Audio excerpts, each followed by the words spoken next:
Hi, everyone. My name is Robert Hambwalula, the Public-Private Mix Coordinator CIDAS in the TB Loan Project.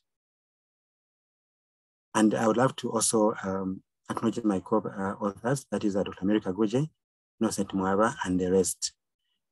And my topic of discussion is the impact of public-private mixed activities on TB notifications in the private sector in Lusaka district in Zambia. Background: about 40% of Zambia's estimated TB cases are missed every year. Weak TB case finding, linkage, and reporting systems in the private sector contribute a significant number of missed TB cases. Private facilities attend to about 40% of the population, especially in Lusaka. A patient pathway study done at a public first-level hospital and a tertiary hospital in Zambia reported that 12.3% of diagnosed TB patients first sought care from the private sector. The National TB Program has set a target of 2% of total notifications being from the private sector. We now present our work on private sector engagement to improve TB case detection in private facilities in Lusaka and urban district in Zambia. Interventions. Since July 2020, Tuberculosis Local Organization Network has been supporting TB activities in private facilities in Lusaka and Southern Province in a phased approach. First, a baseline assessment was conducted and the key findings included weak or no linkage of private facilities to public facilities to allow free access to TB diagnostics and TB treatment access. There's a gap in TB and TB cases not being notified and reported by the private sector.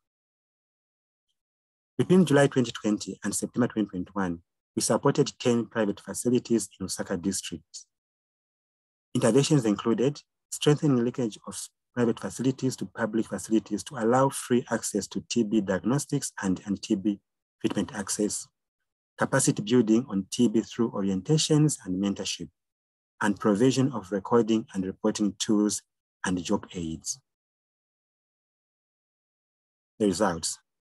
When we started the implementation of the activities in private sector as a TB loan, there were only about 80 presumptive cases being identified in a quarter.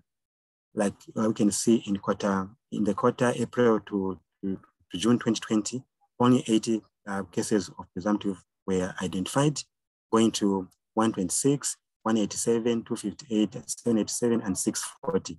And the TB cases being detected were 28, 86, 63, 55, 72, and 100. In both presumptive and the cases detected, there is an upward trajectory where the cases continue to increase due to the positive yield from the implementation activities being done in the private sector.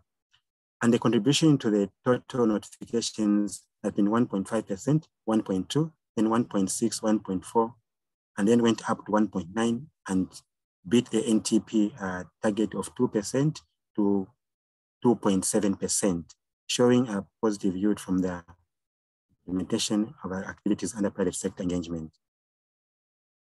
Looking at how the picture is from before the implementation of the activities to after. Before we put in the implementation of the activities, there were only 80 presumptive cases being identified and only 28 cases being detected of TB. And the contribution was only around 1.2%. But then after the implementation of the private sector engagement activities, there were 87 cases of presumptives being identified and 100 cases of TB being detected, beating the NTOP target of 2% to 2.7%. Conclusion: PPM activities have led to an increase in the index of suspicion of TB and total notifications. The yield of the presumptive TB cases is, however, very high, pointing to passive as opposed to active TB case finding. Therefore, there is need to augment the ongoing efforts under private sector engagement. I'd love to acknowledge the USAID for funding the project, MOH for the collaboration, and the CIDAS staff for the support. Thank you for listening.